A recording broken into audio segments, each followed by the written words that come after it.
Hey everyone, welcome to my favorite films of 2021 list. Quick disclaimer, in this video I won't be talking about each film as long as I do in some of my other videos, so instead of viewing this as a full review for each film, see it more as recommendations. Thank you. The first film on my list at number 14 is Mass, a low-budget film directed by Fran Kranz about two couples that meet to talk about the aftermath of a tragedy. What really elevates this film is the screenplay as well as the performances by the actors. You can really see the pain in their expressions and just how difficult it is for all of them to have this conversation. And the film cleverly builds in tension as more is revealed about the event which took place. I'd highly recommend it. At 13 is Licorice Pizza, directed by Paul Thomas Anderson, who, to no one who's seen his other films' surprise, is an absolute master at filmmaking. While this to me isn't close to being one of his best, I still thought it had a lot of charm. It's essentially a coming-of-age story about two young individuals in the 1970s who fall in love despite the differences in their personality. Their little adventures lead them to many interesting locations and characters, and just an overall enjoyable experience. The two leads give wonderful performances, so if this sounds like your thing, check it out. Next up is Spiderman No Way Home. This film has a lot of things one could nitpick because they don't make sense or are kind of dumb, but I'd be lying if I said I didn't have a lot of fun watching it. This to me was quite refreshing given Marvel's other projects of last year, which for the most part I found to be quite bland and boring, but this film changes that. It has a lot of heart, there are actual consequences. I also really liked how the film didn't just throw in characters from previous Spider-Man properties just for the sake of nostalgia, but instead managed to naturally incorporate them into the story. I doubt anyone who intended to see this film hasn't seen it already, so moving on. Come On is a black and white drama starring Joaquin Phoenix in his first role since The Joker, which is a very different kind of performance. But as always, he knocks it out of the park, and the young boy acting alongside him gives one of the best child performances I've seen in a while. The actors have a lot of chemistry, and it's just an overall heartwarming film. Starting off the top 10 is Val, a documentary about actor Val Kilmer. This felt very personal as you get to experience a lot of Kilmer's personality, as well as many of the hardships he faced after losing his voice due to throat cancer. It gives an interesting insight into Kilmer's life with a lot of his own recorded footage from behind the scenes of his most iconic films. Even if you're not a Val Kilmer fan or aren't familiar with his work, this documentary is still worth checking out. Number 9 is The Power of the Dog, directed by Jane Campion, who ended up winning Best Director at the Oscars this year. I will admit that on my first viewing of this film, it took a bit of time until it hooked me, but once it did it well. The tension sort of creeps up on you as this fascinating power game ensues between our main characters. It's well shot and well acted, and I really like the score by Johnny Greenwood. Number 8 is Seven Prisoners, a Brazilian film about a boy who gets caught up in the world of human trafficking. It's a very genuine film that depicts a sad reality of how people in vulnerable situations can be exploited and forced to make very difficult life-altering decisions. I don't want to give away too much, it's very good, and I will say that it isn't an easy watch, but if it sounds interesting to you, then check it out, it's on Netflix. Coming in at number 7 is Judas and the Black Messiah, directed by Shaka King. This is a biopic that takes place during the 1960s, which centers around an FBI informant and Fred Hampton, the leader of the Illinois Black Panther Party. The two leads, Daniel Kaluuya and Lakeith Stanfield, along with the rest of the cast, are excellent. The film is beautifully shot and directed, and the gripping story is one that leaves an emotional impact. I would highly recommend it. At number 6 is Nightmare Alley, directed by Guillermo del Toro. I love the look and feel of this movie. The cinematography is absolutely stunning. The atmosphere is so mysterious. For a long time, you don't learn a lot about the main character played by Bradley Cooper.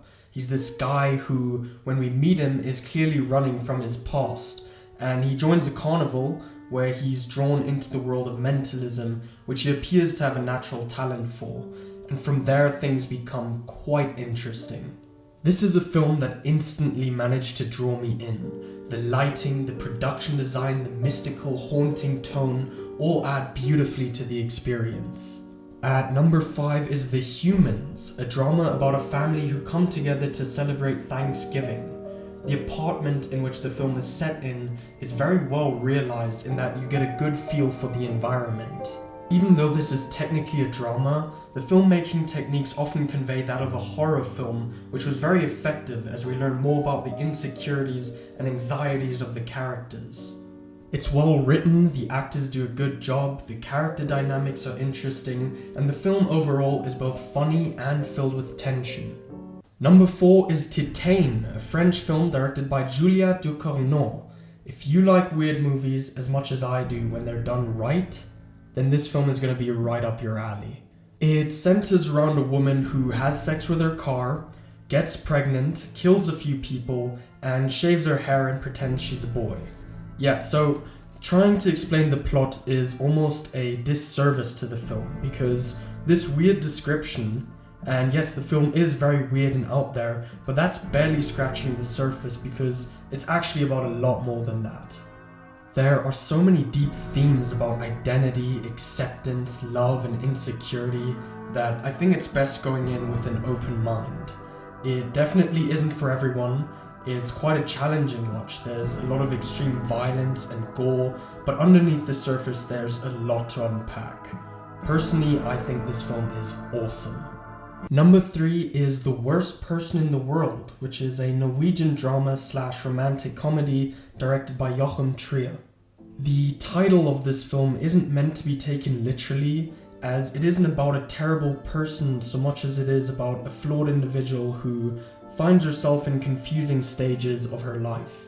I'd say the title is more a reference to how we can feel like we're being the worst person in the world when we make decisions that can affect other people. It touches on relationships, how sometimes things don't work out despite the overwhelming amount of love that you have for each other due to you being in very different stages of life, as well as a look at almost the opposite when you are in similar stages, but it can also happen to not feel as fulfilling as you'd imagined it. To me, this was a very emotionally resonant film. The main character was someone who I found to be both very relatable and also frustrating, but in a way where you understand how the confusion and anxiety in her life leads her to make decisions that are destructive. And you mix that lack of direction or lack of knowing what you want with the unexpected curveballs that life has to throw at you, and suddenly the film perfectly captures the human experience, especially during those many awkward phases of life. At number 2 is the documentary Listening to Kenny G. Before watching this, I had no idea who Kenny G was, and I'm also not someone who is well versed in music, so the fact that this film got me as engaged as it did was a really big surprise. Now this isn't just another biopic because it also explores why Kenny G is such a controversial figure in the jazz community by interviewing not only him, but also some of his fans as well as his critics, which I thought made for a fascinating watch. And at number 1 is Red Rocket, directed by Sean Baker. This is about an ex-porn star who returns to his hometown in Texas where he regroups with his estranged wife and mother-in-law while he tries to make a bit of money on the side. And along the way he meets a young woman called Strawberry who works at a donut shop. Simon Rex plays the main character Mikey Saber, and he is perfectly cast. This is essentially a character study about a narcissist. He's selfish and manipulative, but also kinda charming. And so while this is a pretty unlikable character, it's still fascinating to watch. In fact, some of my favorite character study films like American Psycho or The Wolf of Wall Street have leading characters that I can't relate to on a moral basis, but because of the way they're written and acted, they're compelling, as is the case with this film. And while a lot of it is depressing, that energetic charm that Simon Rex brings to the character also allows for a lot of humor, while at the same time not glorifying his actions. The film very much comments on the sad nature of people like this and how they fall into these destructive cycles. It's got a very vibrant look to it, the colours really pop, which makes for an interesting contrast to the subject matter. It's challenging and it's currently my favourite film of 2021. Which brings me to the end of the video. Let me know in the comments what some of your favourite films of last year were. Thanks for watching and I'll see you next time.